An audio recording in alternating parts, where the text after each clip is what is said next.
Everyone is fighting a battle we don't know about, and life is a journey full of ups and downs. What do you do when life knocks us down? Stick with me as we explore the topic of facing tough times. So, in my life, I've faced many ups and downs. Sometimes we've had beautiful, happy times, myself and my family, and other times we've had sad, miserable moments. And when times are good, it's easy to be upbeat, to be positive, to be optimistic. But how do we keep going when those tough times come? When we lose everything we've worked for, when we lose a loved one, when our finances collapse, when we get the message from the doctor about a possible terminal illness, or when your child goes astray. What about when your marriage is on the rocks? Tough times will come, and it's not if, it's when. Someone said, we are either coming out of a problem, we're in a problem, or just getting out of one. That is the reality of life. Problems, challenges will always be there with us, but how do we handle it? So, back in 2014, my wife and I faced a major challenge. We went through what we'd call a financial meltdown. Life had been going very well for us, and we had set up some business investments that included our medical private practice, which she was running, a transport business which I was running, and also an IT consultancy firm, worked with a few partners. 3 years earlier, we'd also bought a nice family home in a quiet neighborhood in Nairobi, and things were all looking up. Then life happened, We made a few risky financial moves, and in parallel, at the same time, our son got diagnosed with a serious heart condition that required expensive overseas medical intervention. And all this triggered a financial downturn. And within a few months, we got into a financial crisis, which forced us to close our businesses. Our beautiful family home was foreclosed by the bank, and the bank also repossessed our transport truck. It was so bad. I actually called the bank to tell them where the truck was, and I helped them drive it to the yard. It was that bad. I didn't wait for them to look for me. It was tough. We had to make quick decisions to salvage what was left. And we packed what was left of our household goods, our whole stuff, and we relocated to a neighboring country where life was cheaper, just to survive. I vividly remember that morning of departure, and I'm standing outside our foreclosed family home, this beautiful home, as our stuff is being loaded into the mover's truck, and wondering, why us? How could we get it so wrong? My wife is an amazing woman. She never once placed any blame. She was so supportive through this period, which was so kind of her, because that's what I needed. As a man, I felt responsible for what had happened to the family. I blamed myself for all that had happened, and I felt that I had let my family down, had failed in my role as a provider. I felt like a total failure. We kept this under wraps such that our family, extended family, even our friends didn't realize what we were going through. It was a very tough time for us. The weeks that followed as we settled into the new country, I went into some, I would call maybe mild depression, with a lot of inner, self-searching. We eventually recovered slowly and gradually from this financial disaster, but it was painful, and a lot of lessons that came out of it. Meanwhile, our son underwent some heart operation procedures overseas that were staged over several years, so it became an ongoing issue. Happy to say that he recovered wonderfully, and we are eternally grateful to God and to our family, close friends that stood with us during that journey. Why am I sharing this personal story? I want to use this to say that when those tough times come, how do we cope? How do we keep going? That's the big question. These moments will come to anybody's life. You will have to face those hard times, and some of us have already faced them. There's a verse in the Bible in 2 Corinthians 4 verse 8 which captures this very well. It says, "We are hard pressed on every side, but not crushed, perplexed, but not in despair, persecuted, but not abandoned, struck down, but not destroyed." In the same chapter in verse 16 it says, "Therefore we do not lose heart, though our outwardly we are wasting away, yet inwardly we are being renewed day by day. For our light moments of trouble are achieving for us an eternal glory that far outweighs them all. So we fix our eyes not on what is seen, but on what is unseen. For what is seen is temporal, but what is unseen is eternal." So when those tough times come, how do we cope? How do we keep going? That's the big question. So here are some quotes that relate to tough times. Vince Lombardi said, "It's not whether you get knocked down, it's whether you get up. It's not whether you get knocked down, it's whether you get up." Another quote, "When you stumble, keep faith, and when you're knocked down, get right back up, and never listen to anyone who says you can't or shouldn't go on." That was by Hillary Clinton. Another quote is, "If you catch hell, don't hold it. And if you're going through hell, don't stop," by a musician called Ron Kenoly. Another quote is, "The strongest people are not those who show strength in front of us, but those who win battles we know nothing about." That's a quote by an unknown person. Another quote is, "When life knocks you down, roll over and look at the stars." That's a good one. When life knocks you down, roll over, look at the stars. That's a great one. That's a quote by an unknown person. Another quote says, "When life knocks you down on your knees, you're in a perfect position to pray." That's a quote by an unknown person. So, what do you think is the most common question people ask when bad things happen? Can you guess? What do you think is the most common question? The most common question is the question, why? We instinctively want to know why. You'll hear people say like, "Why me? Why us? Why did I get sick? Or why did my child get sick? Why did I lose my job? Why did my marriage fail?" So the question why is often a manifestation of denial to some degree. It's as though we believe that the answer to that question will help us make sense of it all. Or maybe make the experience we've gone through to go away, or possibly bring back what we have lost. But the truth is that no matter how many good answers, convincing answers we get to those questions, they will not erase our experience or recover anything that we have lost. In fact, the question, I would say, only makes things worse. The question why only dampens our emotional state further. It plunges us deeper and deeper into discouragement, depression, and despair. So I'm sure you're now wondering, instead of why, what questions should we ask when we are going through these tough times? And that would be a great question. The best question to ask when you're going through problems or when you faced a very difficult time in your life is, what now? The question what now focuses your attention on an appropriate response to the situation.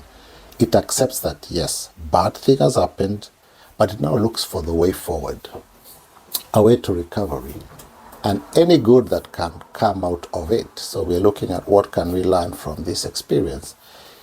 It puts you in control of what's next and activates a subconscious search for options, solutions, and opportunities. What now looks at what is the situation forcing us to become? What change does the situation demand of me? What will I do differently the next time?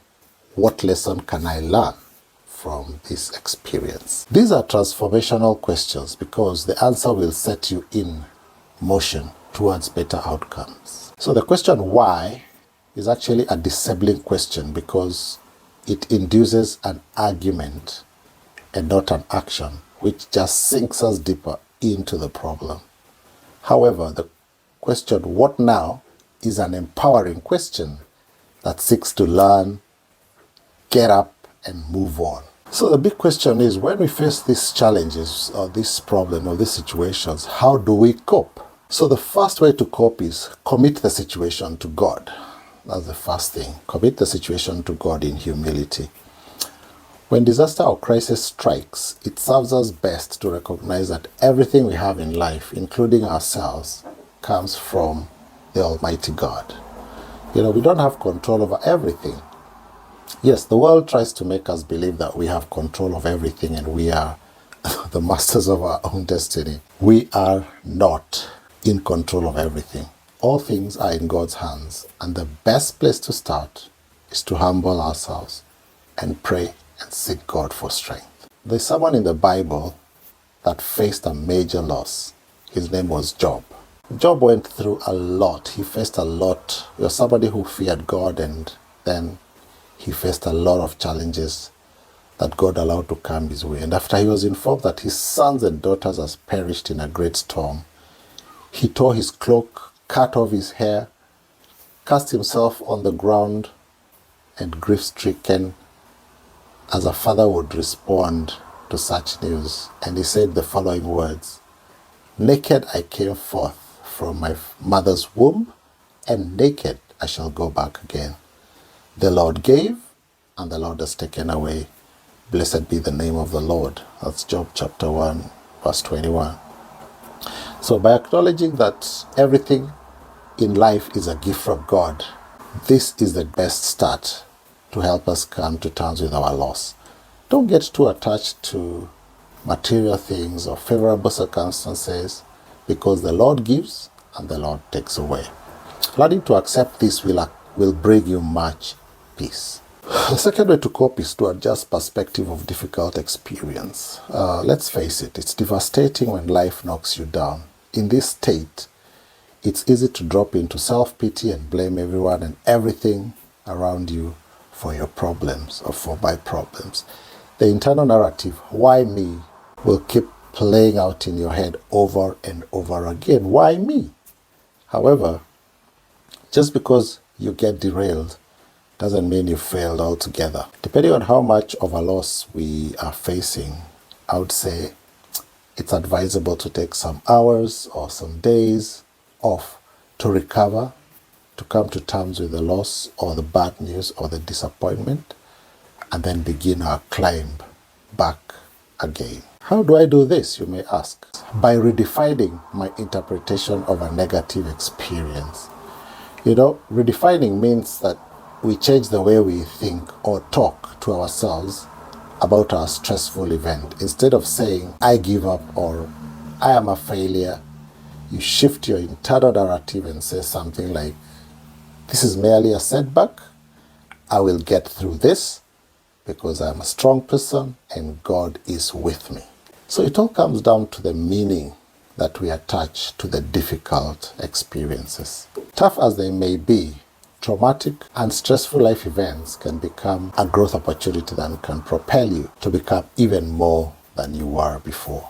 So the third way of coping is to be self-compassionate. What do we mean by self-compassionate? Self-compassionate just means showing compassion or mercy to ourselves. And self-compassion is one of the most difficult aspects of emotional intelligence.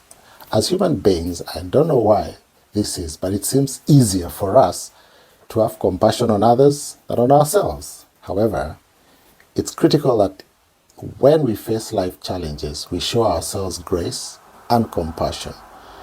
No matter what setback we encounter in life, we should not make it worse by beating ourselves down. So whether it was something within your control or not, show yourself some self-compassion. When you take time to be kind to yourself, you are reinforcing the idea that you deserve to be treated well, and the worst thing that you can do is blame yourself.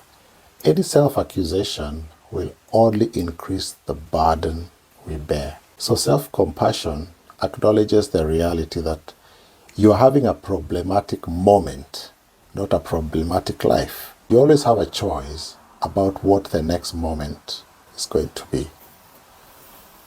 So the next time that crisis strike, ask yourself what you did in order to feel more grounded when everything in your environment feels uneasy. God loves us, and therefore we need to show ourselves love, and that is a self-compassion. This means we are acknowledging that we are not perfect, and neither is life. All any of us can do is our best. Adopting this mindset will allow you to view challenges more objectively and remove the feeling of being a victim. At the end of the day, you have little control of what life throws at you, but you have full control of how you react to it. So the other way of coping is taking responsibility of our life. A setback may not have been your fault. However, that doesn't mean that you can't take ownership of it. When circumstances are unfavorable, it takes guts to say, I am owning this. Focusing all your energy on being bitter towards a situation is really a waste of time. It's a waste of your emotional energy. You can't move forward in life if you're too busy blaming the world for your problems. We should avoid making excuses at all costs and recognize the role that we play in any situation. This is how we will feel empowered to learn from the mistakes and bounce back fast when you get knocked down. The fifth way of learning is find the silver lining. No matter how tough a situation is, we must always try to look for the positive aspect of learning. What may seem like the worst thing in the world may turn out to be a blessing in disguise. Life may have knocked you down, but God is able to turn this into your advantage and to use this to steer you in another direction. When things aren't going our way, we are often inclined to think of it as bad. But what if it isn't? By looking at the brighter side of a difficult situation, you will feel more empowered to find a solution to the problem. Research shows that having a positive outlook in difficult situations greatly improves outcomes. Optimistic people look at obstacles and challenges as opportunities to improve themselves. If you can see the glass as half full, you will be a happier person overall than those who see it as half empty, regardless of life's challenges or knockdowns. A verse in the Bible that I love says that all things work together for good to those that love the Lord and are called according to his purpose. So that really talks about God turning things around. Those who he has called and who are working in his purpose, God can turn everything around to their good. The next way of coping is get right back up again, getting back on your feet. So when life knocks you down, you always have two choices. Get up, move forward, or stay on the ground and accept defeat. From my personal experience, I found that the longer I stay down, the harder it is to get back up again.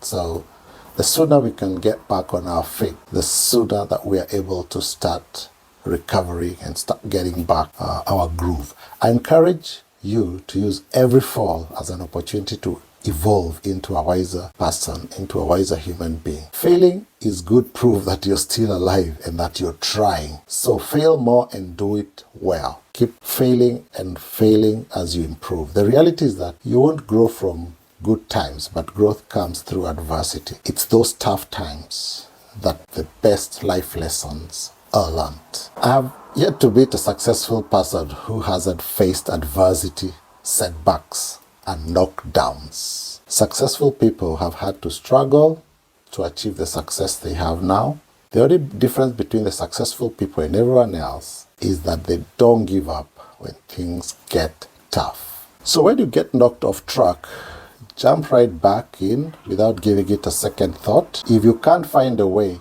then make a way. There should be no option B. Jump right back and keep going.